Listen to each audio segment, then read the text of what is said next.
And doon po nakakuha kayo ng Medal of Valor dahil ayon sa mga nabasa ko, you were able to neutralize one of the top 5 Abu Sayyaf leader, si Raji Salih, which had $1 million,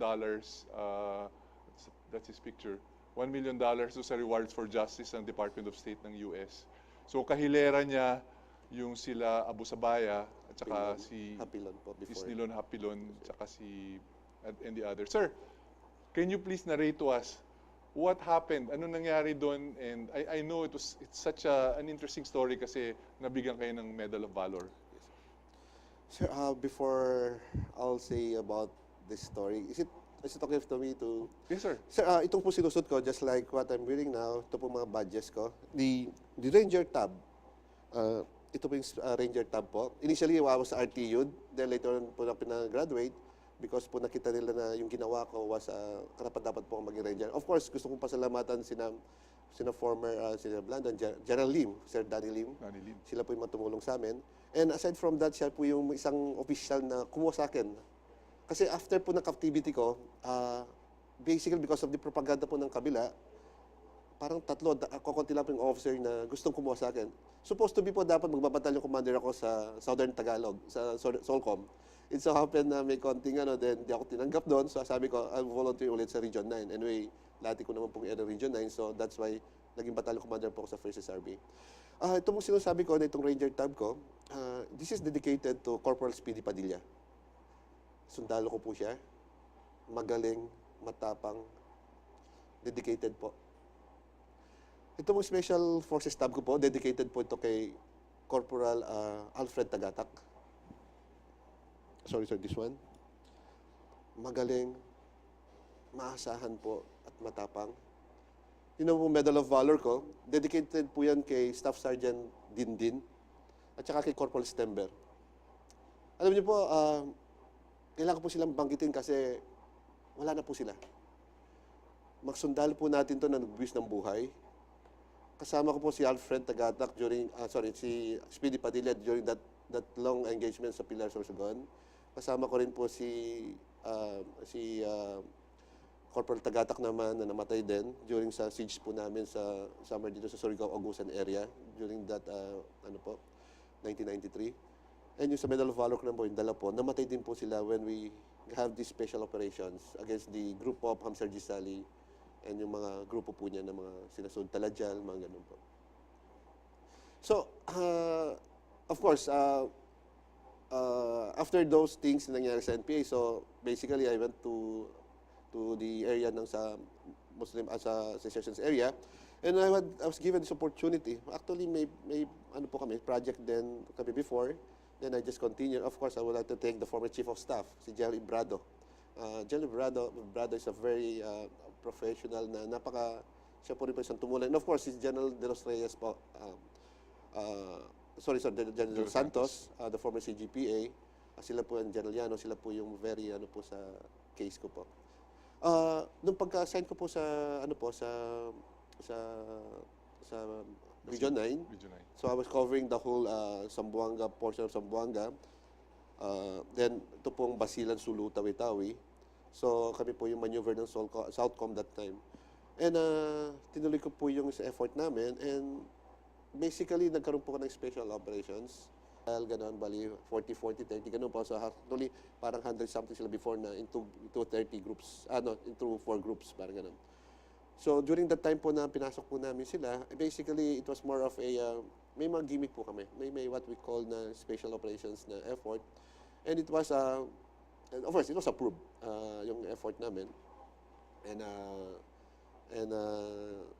kasi pag nagplano po kami, A to Z eh. So there was no true tweet na magsusurrender po siya. There was no, but in 2001,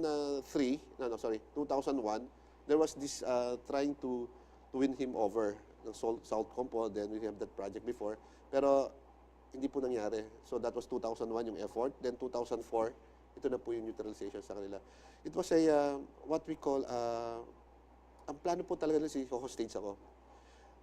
Kasi ang alam po nila na, of course, in case makuha ko, kasi alam nila before na nahuli na ako ng NPA, and alam nila na pumapasok po ako sa area, And very, sa Muslim brothers natin, very, ano po ako, very, ano po ako sa kanila, tumutulong. And yun na nakita ko na isang ano po nila, na gusto nila akong makuha that time. Then what happened then was more of a, nung pumasok po kami doon, basically, apat lang po yung puro maikli po yung dala namin because before that, merong nag-usap na pwedeng pumasok pero hindi pwede magdala ng barel. So it's just like, ang effort po doon is more of, ang gusto niya is magkaroon ng mga, ang tawag dito, mga pamputol ng kahoy,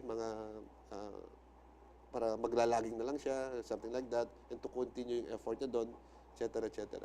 So there was this more of PSYOPs operations na ginawa namin, and pumayag siya na pumasok kami. But it's very, sabi nga, hindi naman siya suicide, pero parang something like that, na how come, bakit pupunta ka doon sa area ng gano'n na napaka-critical and yun na for a fact na pwedeng mangyari sa'yo. My point then was, sabi ko, I think there's a need for us na dapat tapusin. So I asked for volunteers. So yun po yung mga volunteers nga. Bali, 8 po kaming pumasok. Of course, may kasama namin noon. May asset po akong ginamit noon. Bali po, 4 po kaming na-wounded. Yung 2 po, si Sergeant Dindin at si Corporal Stember, they died sa hospital po. And si Sergeant Jokno po was also a recipient of the Medal of Sir, Honor. nagkaroon ng firefight when you met with them. Initially, wala muna po kasi they were planning to makuha po ako into a... So they were planning to capture you Yes, already. sir. Nadinig ninyo na doon sa usapan nila. Yes, sir. Gano'n na po siya na. And accordingly, there was this matagal ng plano. Kasi from time to time, kasi mahilig po, kasi may mga effort po nga ako sa Muslim brothers natin doon, na may mga pangkabuhayan tayong ino-offer, mga kung ano-ano. And aside from the economic na binibigay natin na tulong sa kanila, gusto rin po natin na magkaroon po tayo ng, we call it sapang-sangyan to unite, parang gano'n. Regardless kung Kristiyano ka o Muslim ka, what's important is Pilipino tayo, dapat mag-unite tayo. So nagkaroon ng encounter, 8 against 30, and then walang reinforcements. You were able to escape and evade. Yes, so for after 1 hour and more than an hour, 1 hour and 30 minutes po, With sir. short arms lang kayo. Bali, 4 po yung all others po puro, may 3 pong may mahaba. Then may 4 po na naka-short firearms po kami. I was then using my Sig Sauer po. then may short firearms po.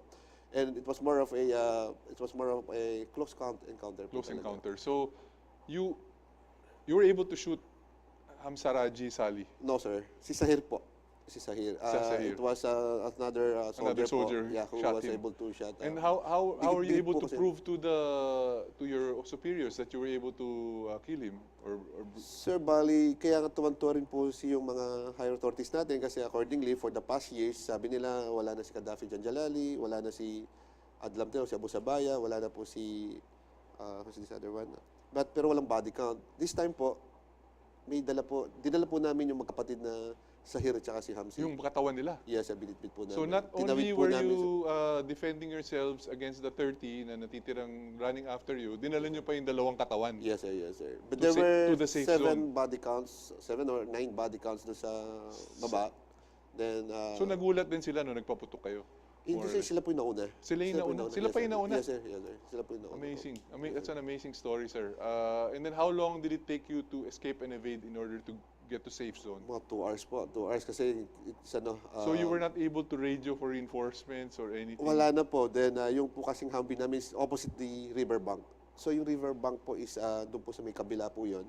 So actually, it's more of, malayo po siya, di ka basta makakatawid. So it sounds like a suicide mission to me. Kasi pumunta kayo doon, wala kayong reinforcements, you were only 8, you were against 30 na pwede maging 100 sa Pintakasi, but you were able to waylay them, get the target, bring out the bodies. Yes. Amazing. There were blocking forces, like for example, the group of Lieutenant Gurat, the Lieutenant Sireno, pero they were far away. They're far away. Malayo po sila.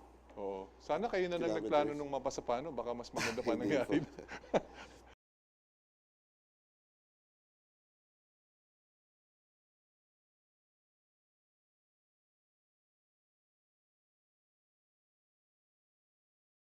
Let's fast forward, leave the NPA rebellion topic for later.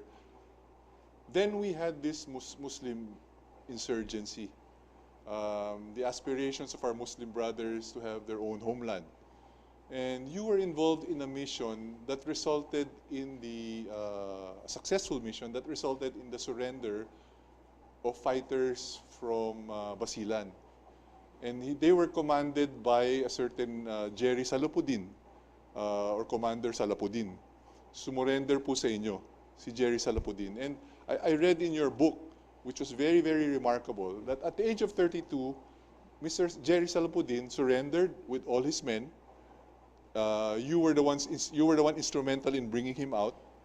And then, after that, he educated himself and had a successful career in public service as a legislator and as a local executive. And I quote from the book, from your book, sir, because this is important. I'd like to relate your transition from being a soldier into a peace advocate. Ang sinabi niyo po, the day you saw Jerry Salapudin raise his hand to take his oath of office as a congressman of his district is the day you will never forget. Because in quotations you said, you beheld the triumph of the cause of peace, an affirmation of your advocacy. Napakaganda nung sinabi niyo, sir. So, can you tell me, sir, can you tell our audience, how did you convince a hardened Moro fighter like Jerry Salapudin to go back into the arms of the law and to support the government? Well, Tonino, no, as early as 1975, that was the martial law year, from 1972 up to 1981, President Marcos already had started the rebel returnee program. And the first talks happened in Zamboanga City when the commander of Southcom was Rear Admiral Romulo Espaldon. The first talks with active eminent commanders in the field happened in Zamboanga City at the Southwestern Colleges, April of 1975. This was followed in June, and then a Philippine panel was organized by President Marcos, headed by then Ambassador Linining Pangandaman, the ambassador to Saudi Arabia. And we went on our first trip to Saudi Arabia in an effort to reach out to the MNLF. Now, that was the time when the Philippine government became conscious of the need to touch base with the Organization of Islamic Conference Country. At the time, the Organization of Islamic Conference Country was composed of something like 49 Islamic countries. Now, the among the objectives of the OIC is to look after the plight or the welfare of Muslim minorities in non-Muslim countries, or where they are the minorities, such as in the Philippines, where our Muslim brothers are mostly in southern Philippines. Excuse me, sir. We will be going for a break, but before we go for a break, I'd like to ask you a question. And what did you offer Commander Salapudin when you met him in Basilan, and how was it? I understand that you went there alone, only with your photographer. This is Tonino Habana. Very interesting topics being discussed here. Don't go away. Well, Tonino, it was a very interesting experience for me. I have to give a little background so that those listening will understand why and the nature of our conversation. Can you imagine, Tonino, I was a military assistant at the Department of Defense in Camp Aguinaldo. And one morning, about 10 o'clock in the morning, I got word from my secretary that there were 3 Muslims from Basilan outside in the hallway wanting to talk to me and reach out to me. So I was surprised. And so in order to give an answer to my surprise why there are 3 Muslims outside, so I told them to come in. And so directly they told me that they were emissaries of Commander Jerry Salapudin of Basilan. Now, Commander Jerry Salapudin was very well known among the commanders of the MLF. He was the chairman of the Basilan Revolutionary Committee of the entire forces of the MLF in Basilan. And so that was November of 1984. And so after hearing them out, I told them, okay, by all means, that let's find out what we can see in the future. So I developed that. And through the weeks, through the months, we were able to prepare the ground for Commander Salapudin to meet with me personally in Basilan. They sent again about a few months later, February of 1985. They sent back the emissary to say Commander Salapudin would like to meet me personally. So I took it as a challenge. So anyway, I planned on my trip with authorization from Secretary Juan Ponce Enrile, who was my boss at Department of National Defense.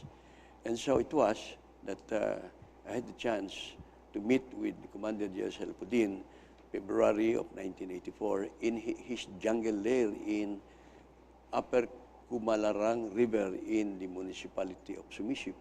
And I had with me only one soldier photographer, the three emissaries, and of course, the brigade commander, General Rudy Tolentino, who was my upper class in PMA, arranged for a civilian jeep for me to be, transported to the place where we will disembark to walk about 45 people, 1 hour the place. And so we were met there by Salapudin. Oh, the place was swarming with all MNLF. I had no soldiers with me except the photographer. I was unarmed.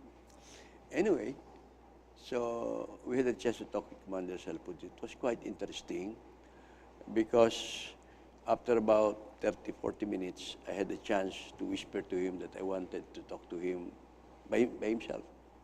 And so he acceded to my request. We were in a makeshift mosque. It's a two-story house na medyo hindi naman kalakihan. So we went to a corner by the window. That's how I explained to him the details of what the rebel returning program of the armed forces or of the government was all about. Knowing his background as academically inclined, I knew that among the things that he wanted to do was to allow his people or the people from Basilan to have access to education. And so I explained to them what the program of the government was all about. And one very interesting thing I told him in our talk was, you look, Commander Jerry, I know your background. You're very idealistic, I said. Now, you're fighting the government in an armed conflict. Do you really think you can win against the armed forces of the Philippines? I know your highest caliber weapons, I mean the MNLF as a group, and the entire armed forces, you're up against the entire armed forces. But then there's a solution to this. You want to improve the lot of your people? I said, return to the folds. You'll be given a chance by the government and the President Marcos at the time. You can even be appointed to the regional assembly of the autonomous region that was already created by President Marcos, after which you can participate in actual governance. Then, he repeated this when he spoke during the book launch out of my book last September 28. He related that. He said, I still remember what Colonel Ermita told me, that if you are watching a basketball game and your team is not doing well, all you can do is just curse the players for not playing well because you are only in the bleacher. But if you are a player, you are a participant in the game, then you can influence the outcome of the game. Ganun din sa governance. If you return to the polls peacefully, government will give you the wherewithals for you to be able to finish your studies, finish your college, and at the same time, put up educational institution for your people. Iyon ang nagustuhan ni Commander Salapudin. So, sir, naging adversary ng AFP yung grupo ng MLRF, and then eventually you became a congressman, naging congressman din. Nagsama pa kayo sa kongreso. Yan ang maganda niya, Tonino. So, as soon as he returned to the folds, after about a year as member of the Regional Assembly of the Autonomous Region, he ran for governor of Basilan and won and served for 3 terms, 9 years. When he finished his term, he said he would like to run for Congress. And so I reported then, the president was President Ramos, and I said, Sir, Governor Salapudin gave the information that he was interested in continuing with this public service. And so I said, go ahead, let's see how we can help him. And he won handily as representative of the Lone District of Basilan. At that time, I was a congressman already for the First District of Batangas. So we were together. And that's what I said in my book, that you can imagine, I felt some degree of Pride. accomplishment and pride in me, that here, someone who I brought out of the colds is now together with me in the halls of Congress. But you were also involved in the processing of the coming back to the fold of the law of other commanders, other Muslim fighters.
Okay, that was a brief introduction.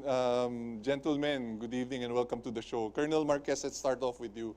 Can you tell us what your regular work is? Ano ba talaga ang trabaho ninyo? Good evening, Tonino. I'm an entrepreneur by profession. I have business interests in information technology and creatives marketing. And how about you, Colonel Almaro? I run and own a telecom supply firm.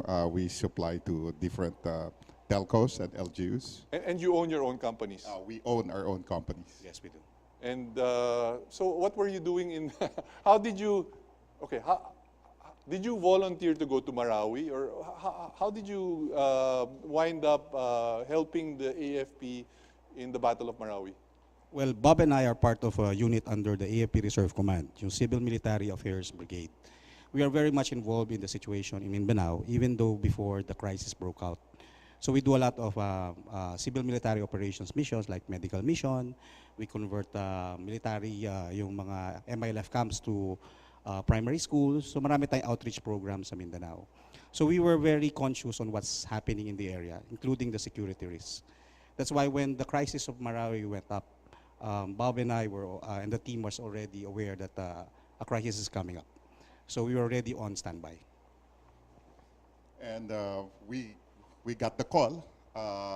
Actually, on the third day, we were asked to go to Marawi, and we assembled our team, our equipment, and without any hesitation, we went to Marawi. So the third day of the battle or the siege, Yes. That was your day one. That's our day one. And before that time, you were just a reservist. Yes, before we were just regular reservists. Regular reservist going to Aguinaldo every weekend. Yes, we're on active duty training. So as part of our training is every weekend we report to the camp, we administer our unit, and then we support the armed forces in any need that they need. So who gave you the order to say, okay, you guys now are active and you go to Marawi? Actually, it was our commander, General Buwan, who instructed us to go to Marawi due to orders from higher headquarters from West Mincom, no? Not? So there was the request from MESICOM for the special skills and capability that we have. It went down to AFRESCOM, the AFP Reserve Command, and the higher leadership of the armed forces approved. So basically, you possess special skills that very rare in the AFP. Yes. That the AFP needed to be able to become successful in the battles. Yes, we utilize our own equipment. We mobilize our equipment, our assets, and of course ourselves to go to Marawi with our equipment and our own team, three-man team. So basically, you mentioned that you're in the business of IT and you were in the business of telecom, own and operate your own companies. So what in particular, and you can share those that are not classified, what particular skills did you bring to Marawi and equipment did you bring to Marawi that helped the AFP in that battle? Actually, since I'm in the telecom industry, we bought portable cell sites. Okay. We bought a couple of portable cell sites to help disseminate information to the local population there, but not can. I think the urgency of the requirement when we were called to active duty to go to Marawi is because you are now in a situation where it is volatile and uncertain. We don't know who our enemies are. You don't know who among the populace are the sympathizers. So with the use of this technology, which is the infrastructure capability of the telecoms equipment that Bob carries, we use the power of information, what you call information dominance, to control the environment. So we could segregate the people who are asking for help and the people who are, you are not favorable to the government. Okay, there was a battle, the cell sites were down, it was impossible to communicate through cell phone. So you went there and basically brought your own equipment to get the mobile service going. That's one. Yes. And how vital was that in the battle? I think it's very vital because during a crisis or a situation like that, yung ating mga evacuees, yung mga informally displaced people, they don't know where to call. They don't know the proper authorities who is actually there. Who do they ask for help? Who they ask for evacuation? So with that messaging platform, we actually provided the information to the area, the target area, who to call, where to pass by, at the same time direct the evacuees to the right safe passage. So by putting up your own cell site, all the cell phones of the residents who were still trapped inside were able to work. Gumana na naman yung mga cell phones. That's correct. During a crisis, sometimes you would leave your wallets behind, diba? Tama, Pero your oo. cell phone, dala-dala mo yan eh. So it's more on personal messaging to tell them, of course, on the local dialect of our fellow Muslim brothers there in Magindanaoan, in Mararawans. We talk to them on their local dialect that this is the way where you could go for safe passage. This is where you could call the authorities if you're asking for help. So yun yung binala natin doon sa area. And also, it gave them hope because they were getting messages from the government. At that time, the tri-media was down, no radio, no TV, nothing. So getting a text message is getting a lifeline.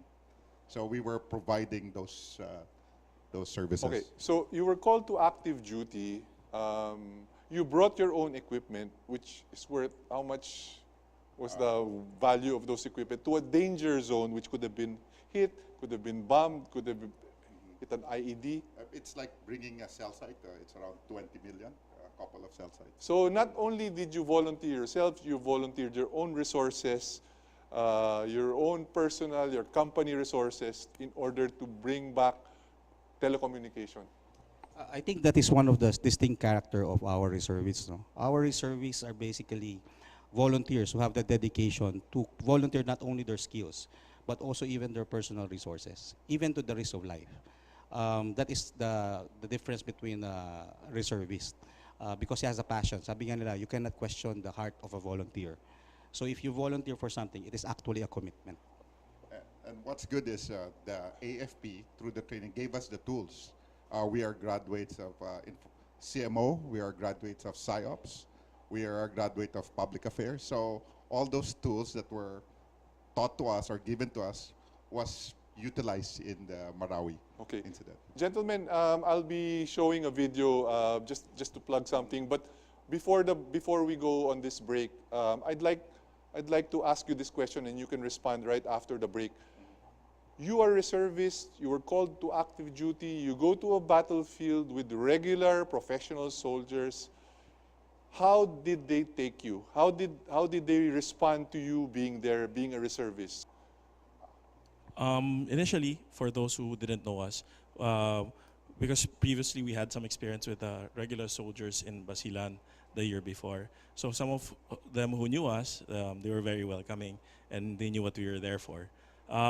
For the ones who didn't know us, of course, it was with a bit of hesitation, and of course they didn't know us, and they were trying to find out how we were going to act in the battlefield, and what we were going to bring to, to ensure that everyone's safe, everyone, to shorten the length of the war. So after that, and they got to know us, we were very welcome with the regular soldiers. So initially there was some hesitation and Yes. there maybe some doubt whether you were capable of being in the battlefield. Yes, it's not easy. Especially you're a senior vice president of a bank. Yes, it's not easy because people think, especially the younger ones, that when you go to the battlefield, it's excitement. It's like playing Call of Duty or something like that for the kids, of course. But it's not. It's really, you have to bring an attitude of humility, of service, because you can stay in your bed, in your house, but what you choose to do is go there in the battlefield and, Did you feel that you were sticking out like a sore thumb, Colonel Armario?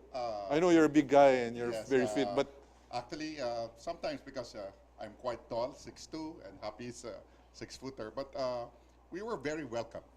That's one, and the respect that was given to us.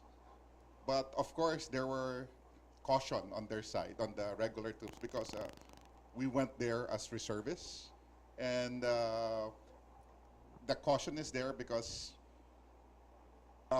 we are really not active soldiers. We are there to support them.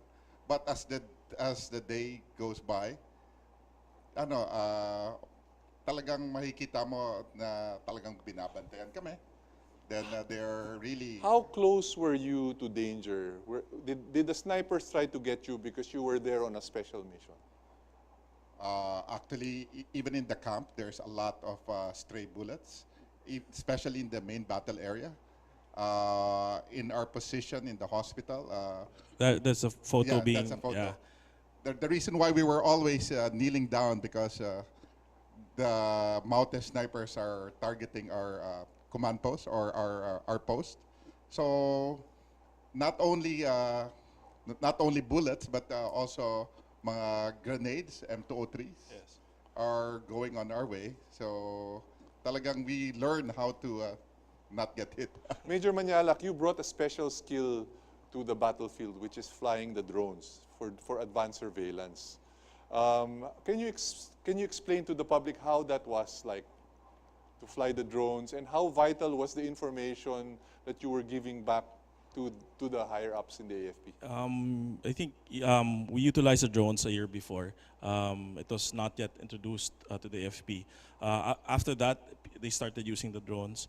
The information that's provided by the drones is very vital because it gives you real-time view of what's happening in the battlefield, where the enemy is, where your troops are, where they should move, how to maneuver.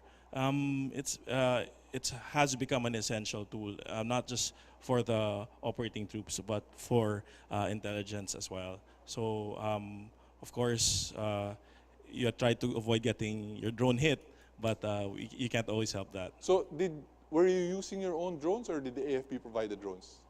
The AFP had their own drones, and we utilized our own as well because there were drones being hit by the How many the drones did you terrorists. lose?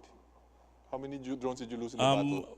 We brought our own drones. What we can speak for is our own drone. So one was one was hit. Bob's drone was hit. Mine was yeah, wounded.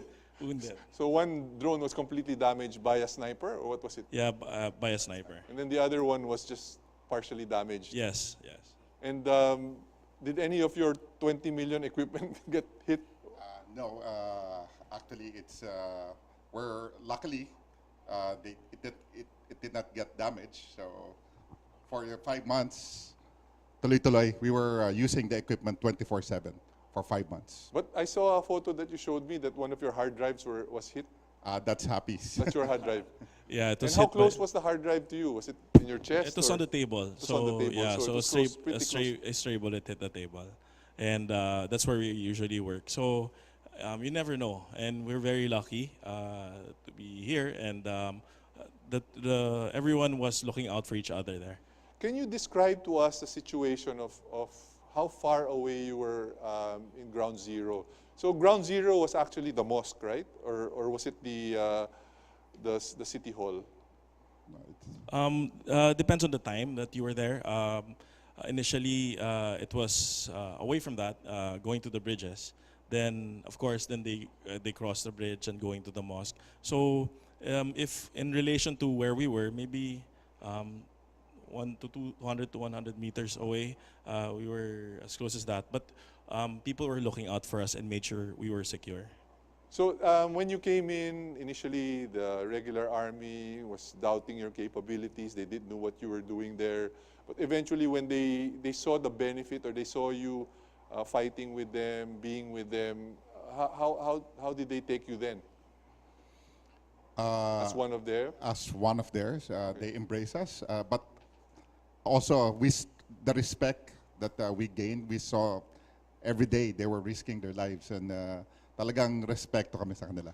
And so you were there for 7 months. Actually, no, during the duration lang, 4 months. 4 months.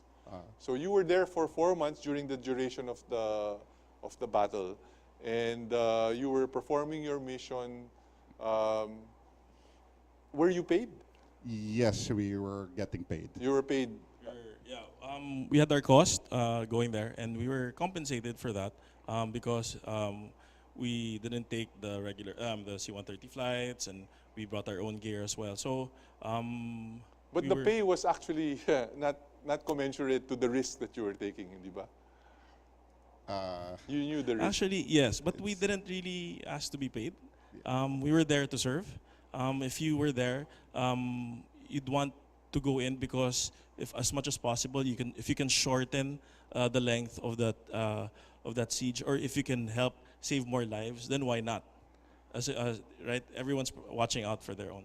I mean, for our countrymen. Actually, we are privileged to serve our country So when yun, our mga country kasama, needed it. narinig ninyo yan. They don't have to be there because they're not really soldiers. They were called to active duty dahil meron silang special skill.